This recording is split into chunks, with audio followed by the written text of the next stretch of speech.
Hello students.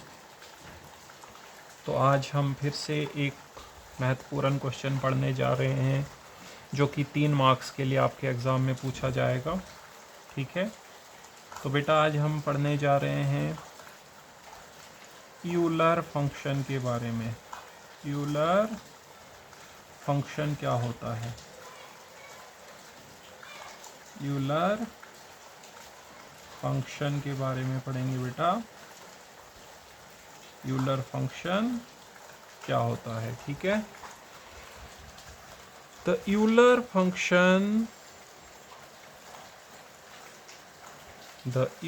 function phi from z positive to z positive is defined as, देखिए ये जो function है कौन से दो सेट्स के बीच में होता है? पॉजिटिव इंटीजर्स, आप नेचुरल नंबर्स भी बोल सकते हो। मतलब ये फंक्शन पॉजिटिव इंटीजर्स के ऊपर डिफाइंड होता है। मतलब इधर वाले हर एक एलिमेंट की यहाँ पे एक यूनिक इमेज देनी होती है। अब किसकी क्या इमेज देनी है वही हम यहाँ पे देखेंगे। अगर आप 1 लेते हो तो 1 की इमेज आपको 1 ही देनी है। Phi of 1 is equal to 1। ठीक है बेटा। और phi of n is equal to the number of positive integers, the number of positive integers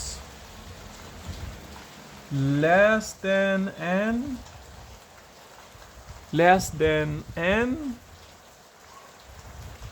and co-prime to n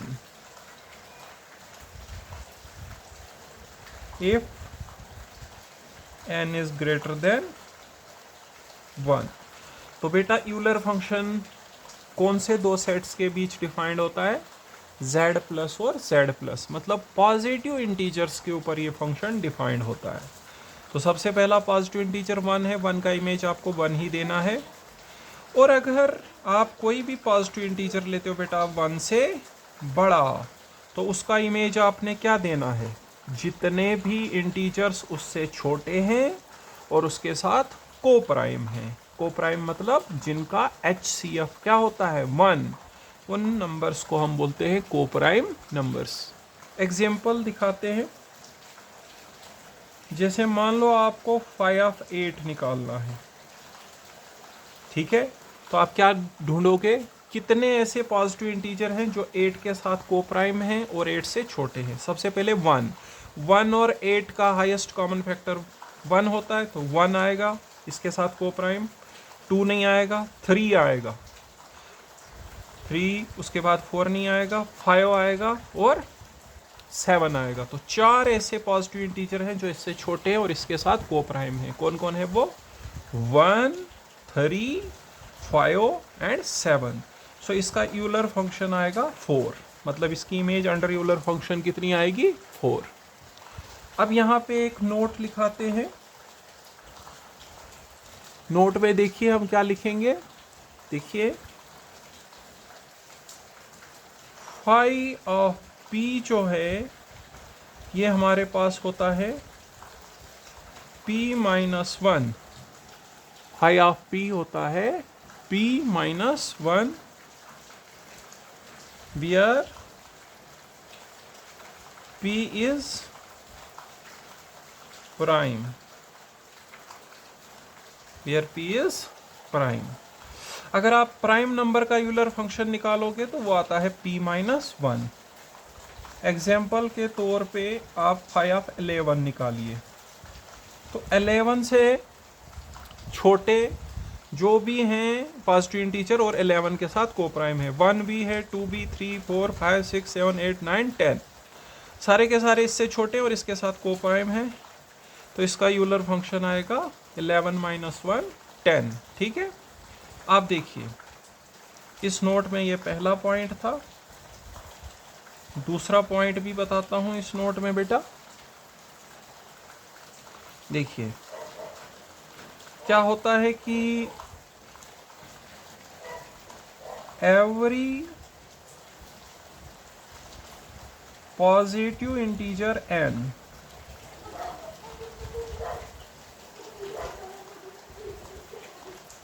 greater than 1 can be expressed as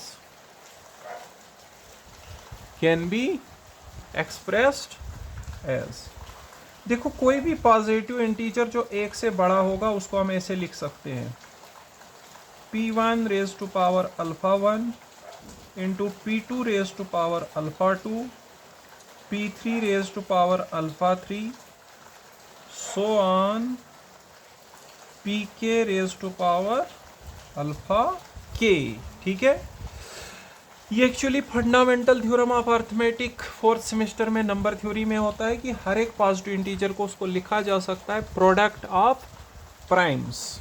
ठीक है, तो हम हर एक positive integer जो एक से बड़ा है उसको प्राइम्स का प्रोडक्ट लिख सकते हैं। ठीक है, तो अगर आपके पास बड़ा नंबर होगा तो उसको अगर यूलर फंक्शन निकालना है तो पहले उसको प्रोडक्ट लिखिए प्राइम्स का और फिर ये फार्मूला अप्लाई करिए जो मैं आपको दे रहा हूँ।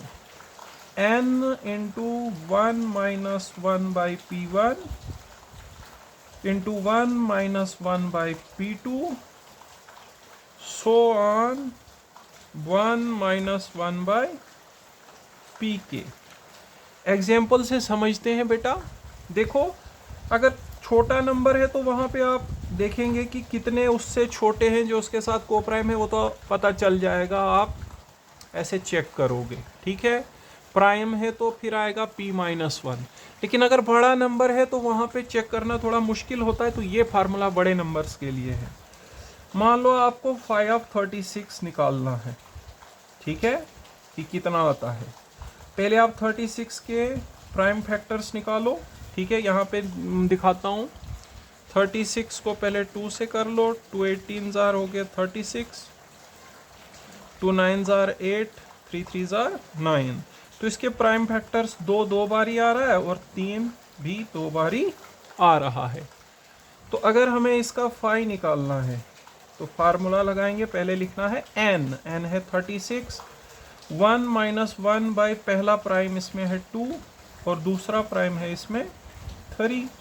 ठीक है, फार्मूला ऊपर दिया मैंने, ये आएगा 2 1 जार 2 माइनस 1 1 बाई 2, 3 1 जार 3, ये हो गया 2 बाई 3।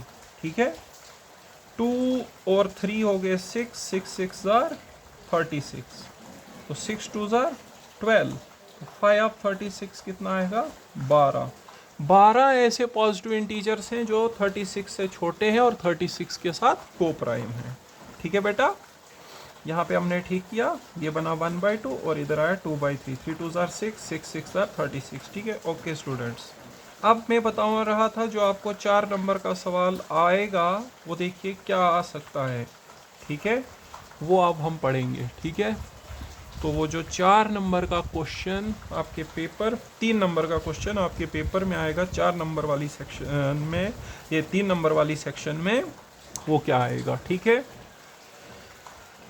ये बताता है prove that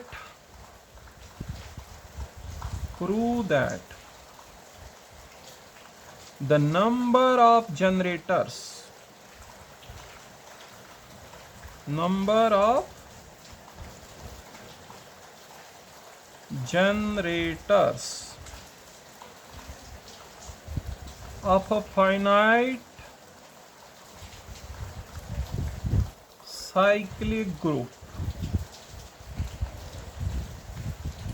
of a finite cyclic group of order n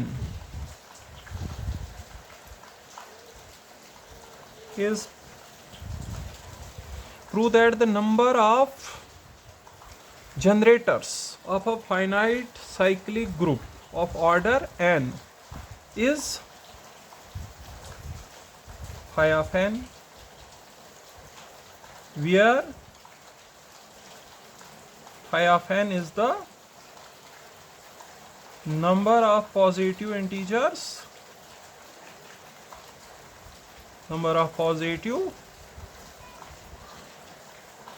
integers, less than n and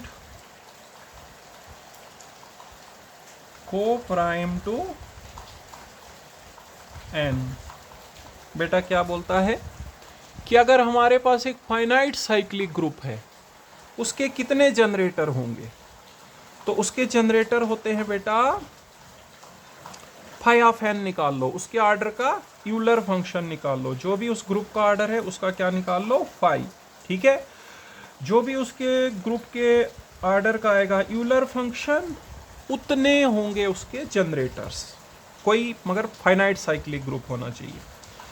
जैसे यहाँ पे हम रफ में हम समझेंगे क्या बोल रहा है ये, देखो यहाँ पे रफ में समझाऊंगा। आपको पता है group of fourth roots of unity, 1 - 1 iota minus iota, इसको बोलते हैं group of fourth roots of unity. Under multiplication ये ग्रुप बनाता है। ठीक है बेटा, ये होता है group of fourth roots of unity, ये ग्रुप बनाता है अंडर मल्टीप्लीकेशन। अब ये साइक्लिक होता है, फाइनाइट साइक्लिक ग्रुप है। ये साइक्लिक क्यों है? इसके अंदर एक एलिमेंट है अयोटा। अगर आप अयोटा की पावर 1 करोगे तो वो अयोटा ही आएगा। अगर आप अयोटा की पावर 2 करोगे तो -1 आएगा। अयोटा की पावर 3 करोगे माइनस अयोटा आएगा। अयोटा की पावर 4 करोगे तो 1 आएगा। इसका मतलब अयोटा इसको जनरेट करता है, अयोटा इसका जनरेटर है। ठीक है, तो साइक्लिक ग्रुप हो गया। तो ये क्वेश्चन बोलता है अगर कोई फाइनाइट साइक्लिक ग्रुप है, जैसे ये है फाइनाइट साइक्लिक ग्रुप, कितना ऑर्डर है इसका बेटा? 4। तो इसमें कितने जनरेटर होंगे? तो उसका फार्मूला इसने दिया है phi of N. Phi of 4 निकालेंगे, फाई ऑफ 4 2 होता है, 4 के साथ कौन कौन को प्राइम होता है? 1 और 3। सो इसके 2 जनरेटर होंगे, एक तो अयोटा है, दूसरा माइनस अयोटा होगा इसका जनरेटर। ठीक है, तो स्टूडेंट्स ये क्वेश्चन है कि कोई फाइनाइट साइक्लिक ग्रुप है तो उसके कितने जनरेटर होंगे। जैसे मैंने ये फाइनाइट साइक्लिक ग्रुप लिया बेटा, तो इसके कितने जनरेटर होंगे? Phi of 4 which is equal to 2। So इसके 2 जनरेटर होंगे, एक तो मैंने दिखा दिया अयोटा, दूसरा माइनस अयोटा होगा। ठीक है, अब देखो एक बात यहां पे और नोट कर लेना, यहां पर जितने भी एलिमेंट्स जी में हैं उनकी फॉर्म है इंटीग्रल पावर ऑफ जनरेटर। वो तो होता ही है, साइक्लिक ग्रुप होता है जिसके सारे एलिमेंट्स जनरेटर की पावर हों। जैसे फर्स्ट एलिमेंट है अयोटा की पावर 4, सेकंड एलिमेंट है अयोटा की पावर 3, नहीं सेकंड एलिमेंट है अयोटा की पावर 2, थर्ड एलिमेंट है अयोटा की पावर 1, फोर्थ एलिमेंट है अयोटा की पावर 3। ठीक है, आप चाहो तो जी को ऐसे लिख सकते हैं। देखो सबसे पहले था 1 आएगा अयोटा की पावर 4, फिर था -1 आएगा अयोटा स्क्वायर, फिर था अयोटा तो वो अयोटा की पावर 1 ही आ गया। ठीक है, फिर आ गया हमारे पास माइनस अयोटा आएगा अयोटा की पावर 3। तो यहाँ पर जी के सारे एलिमेंट क्या हैं? जनरेटर की इंटीग्रल पावर। लेकिन याद रखना, ये मुझे आगे लगेगा, जो पावर है वो मैक्सिमम ग्रुप के ऑर्डर के बराबर है, 4 नहीं तो उससे कम है। ठीक है, मैक्सिमम पावर जो है वो हमारे पास कितनी है? 4। ठीक है, और बाकियों की देखो 1 2 3। तो साइक्लिक ग्रुप के एलिमेंट्स की शेप होती है a raise to power k, अगर a जनरेटर है तो। ठीक है, a की कुछ पावर, लेकिन पावर जो है मैक्सिमम ग्रुप के ऑर्डर के बराबर होगी, नहीं तो उससे कम होगी।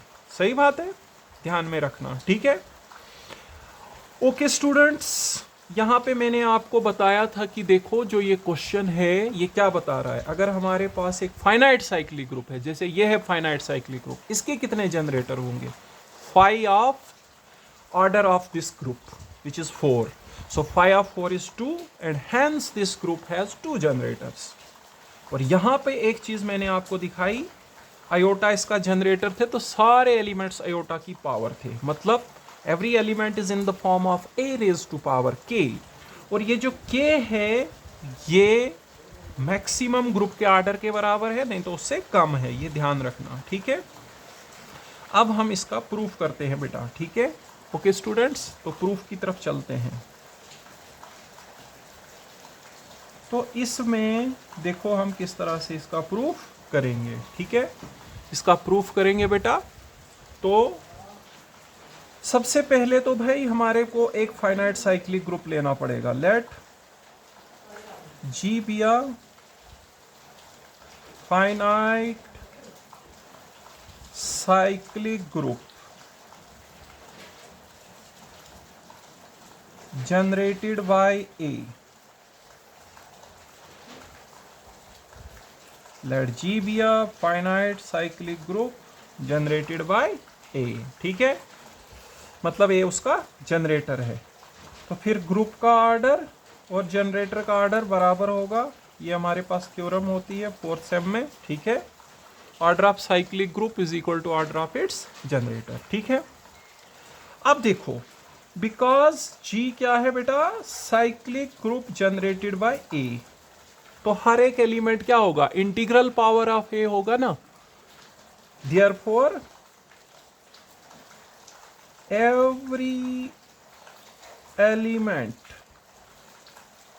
Of G is integral power of its generator which is A, integral power of A, ठीक है।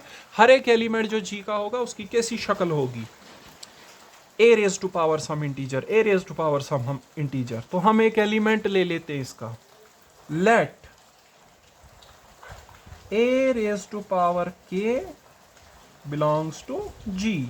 तो हमने कैसा एलिमेंट ले लिया बच्चे इसके अंदर, ए के, क्योंकि ये साइक्लिक ग्रुप है ना, तो हर एक एलिमेंट जो इसके अंदर होगा उसका शेप होगा इंटीग्रल पावर ऑफ ए, ठीक है।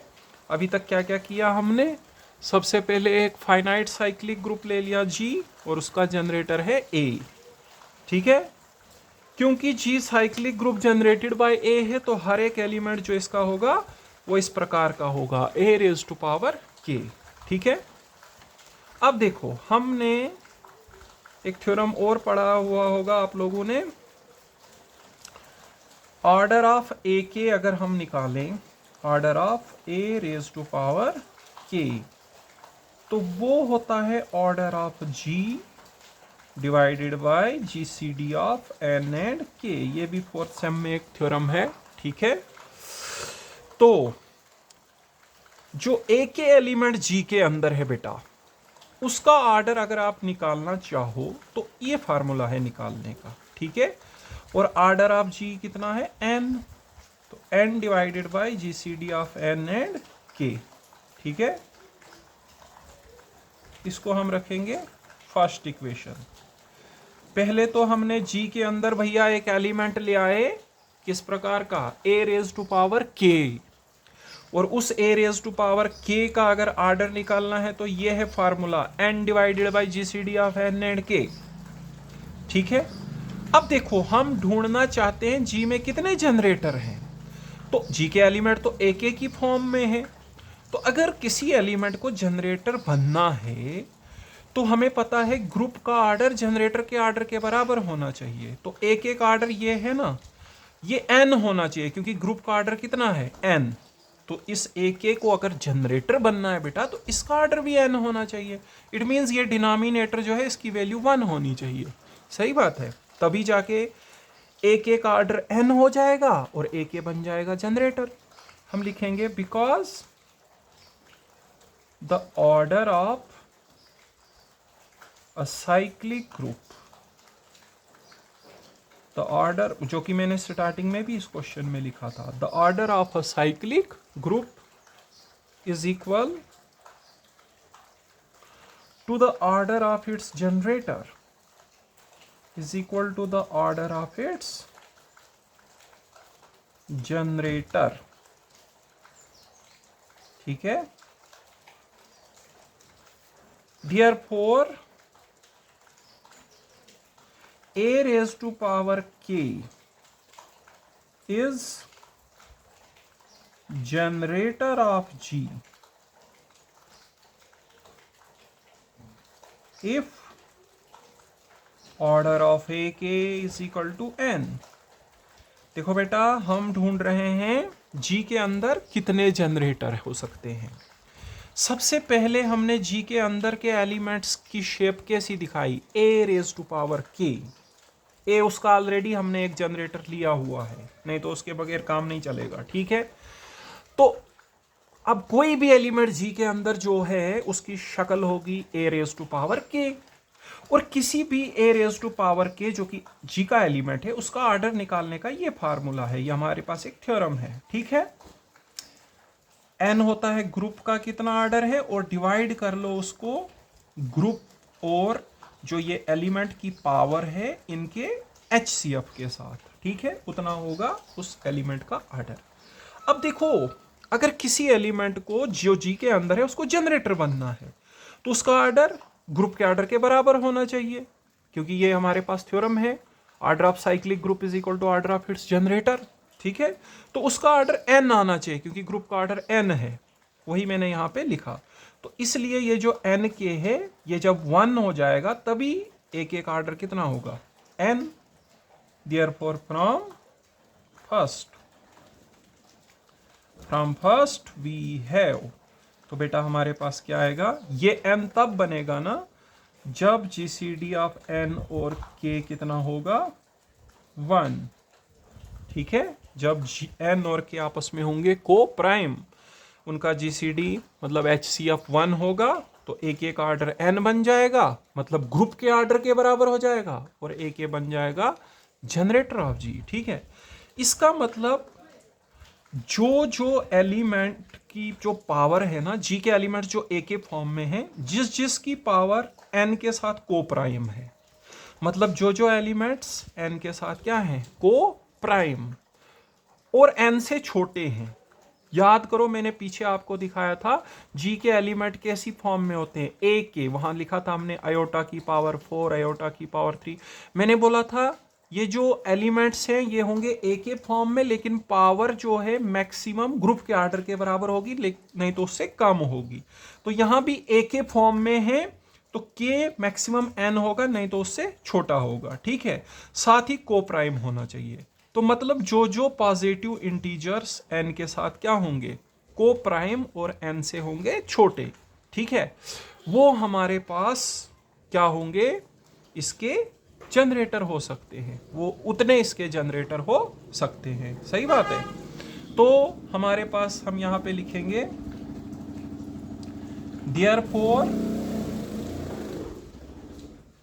The number of positive integers less than n।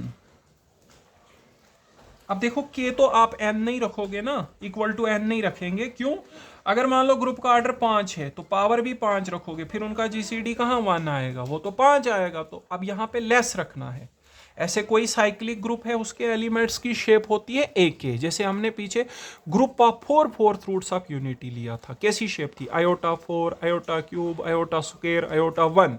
वहां आयोटा 4 भी था, एक एलिमेंट जो था उसका ऑर्डर ग्रुप के ऑर्डर के बराबर था। लेकिन यहां पर देखो, अगर आप वो बराबर रखोगे तो फिर तो उनका GCD यहाँ पे 1 नहीं आएगा ना, जैसे इधर भी 4 इधर भी 4, उनका ग्रेटेस्ट कॉमन डिवाइजर तो फिर 4 हो जाएगा। तो इस रिलेशन को कौन सेटिस्फाई कर सकता है, जो n से छोटे हैं बेटा, और साथ में n के साथ को प्राइम है। The number of positive integers less than n and coprime to n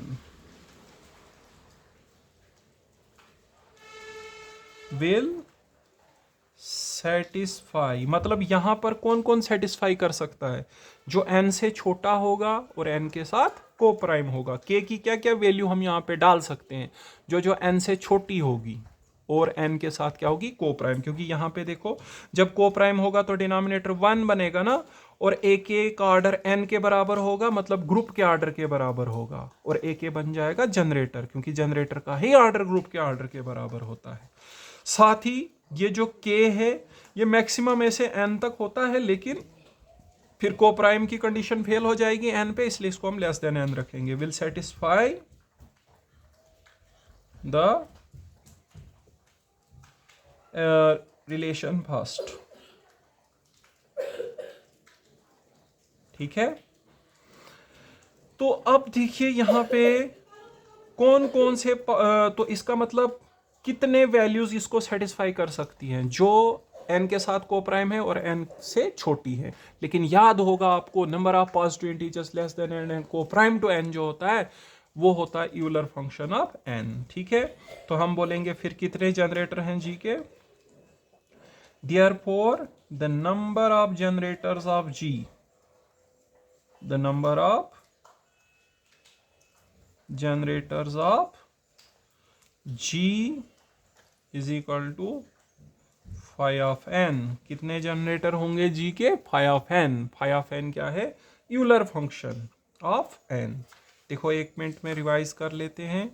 हमें दिखाना है कि अगर हमारे पास कोई फाइनाइट साइक्लिक ग्रुप है तो उसके जनरेटर होते हैं उसके आर्डर का यूलर फंक्शन। जैसे मैंने यहाँ एग्जांपल लिया था group of 4 roots of unity, इसका आर्डर है 4, इसके कितने जनरेटर होंगे? फाई ऑफ 4 जो कि आएगा 2। ठीक है, अब इसका एक जनरेटर था अयोटा, तो आप देख सकते हैं इसके सारे एलिमेंट्स अयोटा की पावर है। ठीक है, मतलब सबकी शेप ए के है। के मैक्सिमम ग्रुप के आर्डर के बराबर है, नहीं तो उससे छोटा है। ठीक है, अब देखो हमने कैसे इसको प्रूव किया। सबसे पहले ले लिया एक फाइनाइट साइक्लिक ग्रुप जिसका आर्डर कितना है बेटा, जो जिसका जनरेटर कौन है? ए है। ठीक है, let G be a finite cyclic group of order n भी लिख लेते हैं यहाँ पे, ऑफ ऑर्डर एन लिखना पड़ेगा, ऑफ ऑर्डर एन। फाइनाइट है तो कुछ फाइनाइट ऑर्डर होगा, एन मतलब 2 4 10, और ए उसका जनरेटर है। ग्रुप और जनरेटर का ऑर्डर बराबर होता है, ये हम आगे यूज कर रहे हैं इस क्वेश्चन में। ठीक है, ये बात यूज कर रहे हैं, बाकी कुछ खास नहीं है। उसके बाद देखिए जी हमारे पास साइक्लिक ग्रुप जनरेटेड बाय ए है। हर एक एलिमेंट की शक्ल कैसी होगी? ए रेज टू पावर के। ठीक है, अब किसी भी एलिमेंट जो की शक्ल है ए के उसका ऑर्डर निकालना है तो ये थ्योरम है ऑर्डर निकालने के लिए। ठीक है, और अगर उसको जनरेटर बनना है तो जनरेटर बनने के लिए उसका ऑर्डर, ये है ना ऑर्डर ऑफ ए के, ये सिर्फ एन आना चाहिए, नीचे वाला नहीं आना चाहिए। इस नीचे वाले की वैल्यू कितनी होनी चाहिए? 1, क्योंकि एन आएगा तो उसका ऑर्डर ग्रुप के ऑर्डर के बराबर बनेगा, मतलब वो जनरेटर बनेगा। इसका मतलब हमारे पास ए के जनरेटर होगा जी का जब यहां पे वैल्यू आएगी 1, मतलब जीसीडी ऑफ एन एंड के होना चाहिए 1। अब ए के कोई एक वैल्यू थोड़ी ना है, ए के तुम चेंज करते जाओ तो बहुत सारे बनेंगे, मगर तुम यहां पे कौन से के लगा सकते हो? क्या क्या वैल्यू के की लगा सकते हो जो इस रिलेशन को सेटिस्फाई करेगी? को प्राइम होना चाहिए किसके साथ? एन के साथ, और एन से छोटा होना चाहिए। ठीक है, तो बेटा यहां पे क्या है? जो एन के साथ को प्राइम होगा और एन से छोटा होगा। ठीक है, और जो नंबर्स एन से छोटे होते हैं और एन के साथ को प्राइम होते हैं उनको हम बोलते हैं यूलर फंक्शन ऑफ एन। इसका मतलब कितने जनरेटर बनेंगे इसके? Phi of n. ठीक है, ठीक है स्टूडेंट्स। ओके स्टूडेंट्स, हम थोड़ा सा एक डेफिनेशन आगे पढ़ लेते हैं। ठीक है, आगे पढ़ते हैं एक डेफिनेशन। ठीक है, अब हम पढ़ने जा रहे हैं डायरेक्ट प्रोडक्ट के बारे में। Direct product, direct product. देखो ये डायरेक्ट प्रोडक्ट बेटा दो तरह का होता है। एक होता है external direct product, external direct product, और एक इंटरनल भी होता है। ठीक है, तो पहले एक्सटर्नल कर लेते हैं, एक्सटर्नल डायरेक्ट प्रोडक्ट। ठीक है, तो स्टूडेंट्स सबसे पहले हम दो ग्रुप्स लेते हैं, let G1 and G2 B2 groups under the composition multiplication, under the composition multiplication. दो ग्रुप्स ले लिए बेटा, G1 and G2. The Cartesian product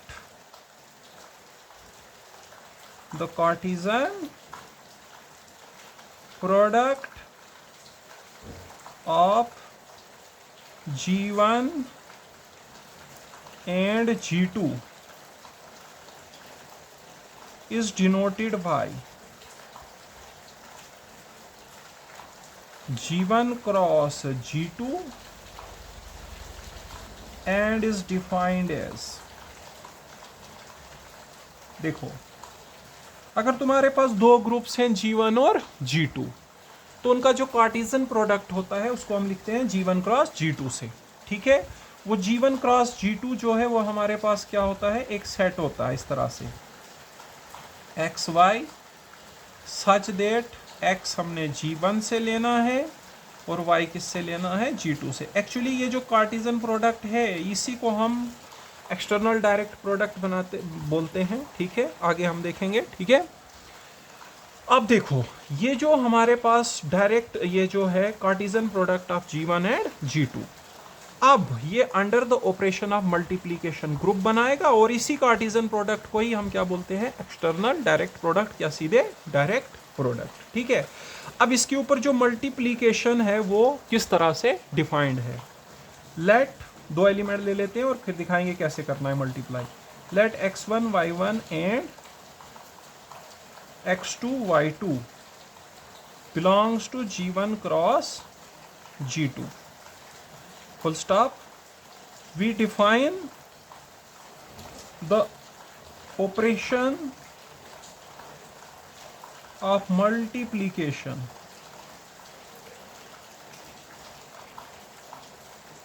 on G1 cross G2 as. देखो कैसे मल्टीप्लाई करना है. आप दो एलिमेंट्स अगर G1 क्रॉस G2 से ले रहे हो x1 y1, ठीक है, उसको अगर आपने मल्टीप्लाई करना है किसके साथ, x2 y2 के साथ, तो x कंपोनेंट को x कंपोनेंट के साथ कर दीजिए और y कंपोनेंट को y कंपोनेंट के साथ कर दीजिए मल्टीप्लाई. ठीक है, तो under this operation G1 cross G2 group बनाता है और उसको हम बोलते हैं एक्सटर्नल डायरेक्ट प्रोडक्ट या simply direct product of G1 and G2. ठीक है, हम लिखेंगे G1 cross G2 forms a group under this operation. Which operation है ये, ऑपरेशन ऑफ मल्टीप्लीकेशन है. ठीक है, और हमने इसको डिफाइन किया कैसे मल्टीप्लाई करना है. Under this operation called the external direct product of G1 and G2. ठीक है, फुल स्टॉप करके. we often refer it as simply direct product of G1 and G2, as simply direct product. हम usually इसको quite often हम इसको बोलते हैं कि भाई direct product of G1 and G2. So direct product पढ़ रहे हैं, दो ग्रुप्स लिए G1 और G2, इनका कार्टेशियन प्रोडक्ट होगा G1 क्रॉस G2. वो एक सेट होता है जिसमें एलिमेंट पेयर फॉर्म में होते हैं और वो set under the operation of multiplication जो हमने यहाँ डिफाइन किया, x कंपोनेंट को x के साथ मल्टीप्लाई करना है, y कंपोनेंट को y के साथ मल्टीप्लाई करना है. ठीक है, वो ग्रुप बनाएगा. नेक्स्ट टॉपिक में हम यही, नेक्स्ट लेक्चर में हम यही पढ़ेंगे कि ये ग्रुप बनाता है अंडर दिस ऑपरेशन और इसको बोलते हैं external direct product of G1 and G2 और simply you can say direct product of G1 and G2. उसके बाद अगला डायरेक्ट प्रोडक्ट होता है internal direct product. Internal direct product.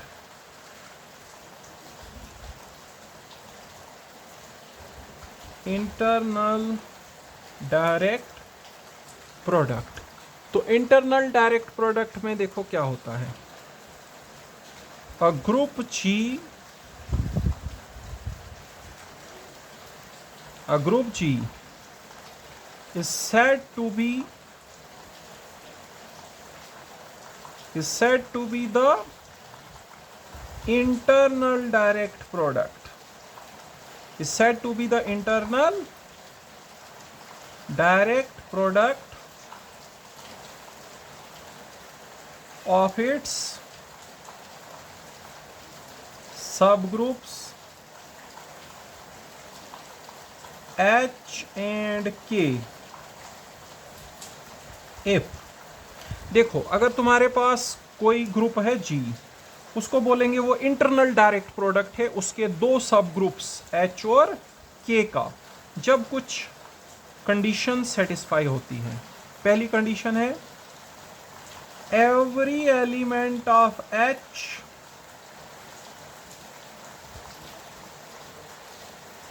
commutes with every element of K. Every element of H commutes with every element of K. H और K के elements आपस में कोमिटेटिव property satisfy करने चाहिए बेटा। जितने भी H के एलिमेंट हैं वो K के एलिमेंट्स के साथ कोमिटेटिव प्रॉपर्टी सेटिस्फाई करने चाहिए, ठीक है। Number 2, every element of G